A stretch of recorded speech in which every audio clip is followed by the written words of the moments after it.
So, I hope you've got some ideas about where you think this thing came from. That's the question I asked you in the links. What do you think is behind all this? I hope you've got some interesting answers for me. I'll be checking. Excuse me. Still not had coffee. So, let's go through the answers to the questions. Now, they're not in the same order because I randomised the order on the quiz. What does the name Göbekli Tepe actually mean? Excuse me. The name of it means pot-bellied hill. It's the same shape as if a man was laying there, a fat man drinks too much beer, its belly sticking up. What odd shape are the primary pillars? They're T-shaped. It's believed by the archaeologists that they're a stylized human being, so you've got the arms sticking out the side. Not sure I believe that myself, not sure I agree with that, purely because it doesn't time with my observations. It's not what it looks like. I don't think they were stylized to be humans at all. I think there's something else going on. If they were humans, why carve humans into them? It doesn't make sense. I think they represent something else. And the thing about this kind of architecture, this kind of archaeology, my guess is just as good as theirs. No one knows. This is so far beyond anything we've discovered before that we really have no idea where it comes from or what any of it is meant to mean. So literally your guess is as good as mine, my guess is as good as theirs. And if you look at the scientists, they're not getting it right. So how many circles have been excavated so far? The answer is 4. 4 have been located so far. That might have changed since that article was written. That's why I put it in the past tense. How old do scientists believe this site is? Well, at the moment, we believe it's between 11 and 12,000. So 11,500 is the right answer. That might change. We're carbon dating it. It's very difficult to work out the age of stone, obviously, because it's a naturally occurring thing. We can't date stone. It's very, very old. All we can try and work out is the amount of erosion. We can work out from where it was cut how much carbon has built up on the cut, so we can get a rough idea, but it's not a strict science. So at the moment we're saying that it's 11,500 years. Could be much older, could be younger. We really don't know. What geometric shape was discovered in the design? A triangle. It was found to have a triangle laid out in it. In the basic layout of the circles. Scientists say this was built by what kind of people? At the moment, all they can say is that it was built by hunter-gatherers, which, as we've discussed, really doesn't make any sense. Hunter-gatherers are the crudest form of social structure.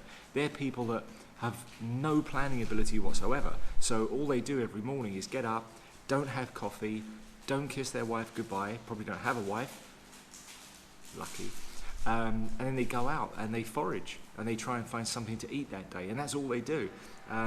That is the lowest form of society.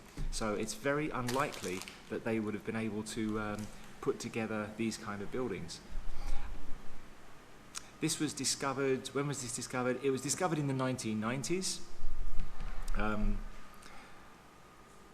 The site predates what invention? Well, this is interesting. It predates the wheel. Now, let's put that in perspective. It predates the construction of the wheel. Now, how did they move these stones from where they were cut when these people didn't even understand how to make some sort of rolling structure? So what do they do? Carry them on their backs? Is that what the scientists are saying? It has to change everything we know. It has to. Where is the site located? In Turkey. In Turkey, which is it's an odd place for it to be. I've been through Turkey, and it's not sophisticated now. It's a crude, almost backwards part of the world. You go through Istanbul, the capital. Istanbul's beautiful, but it's clearly a place that's had a lot of problems. You can tell. You walk around, and all there is restaurants selling the same food, followed by carpet shops where people will just talk absolute crap to get you to buy a carpet, and it's nonsense. One of them come up to me and said, "Hey, where are you from, brother?" I said, "Oh, I'm from England, London." And, "Oh, my friend's from London, Kent, Southwest, East, Essex." Even all around the town. It's like, that's not a place. He's just talking absolute nonsense. Whatever pops into his head. These people are not. the cradle of civilization, should we put it that way? Which means something else is going on. Sophisticated cultures have come and gone and moved around the world, building these things and then moving on. So who built them? What race built them? What's our true history? How did we end up like this? And finally, when this was built, people didn't have what? Obviously the answer isn't cheese. It's a form of writing. According to the scientists, they didn't have maths either. But of course, it was built mathematically. We know it had maths. So the answer is a form of writing. This predates the ability for human beings to write down in any kind of language, which makes no sense. None of this makes any sense. So I hope you understand the implications of all of this. I've also asked you, what do you think's going on? So I want to see if you come up with any interesting suggestions. I have no idea. This predates history a lot, so all I can say is there's clearly a lot of covered up history that we simply aren't aware of or simply don't know. So thank you very much for paying attention, and I'll see you next time.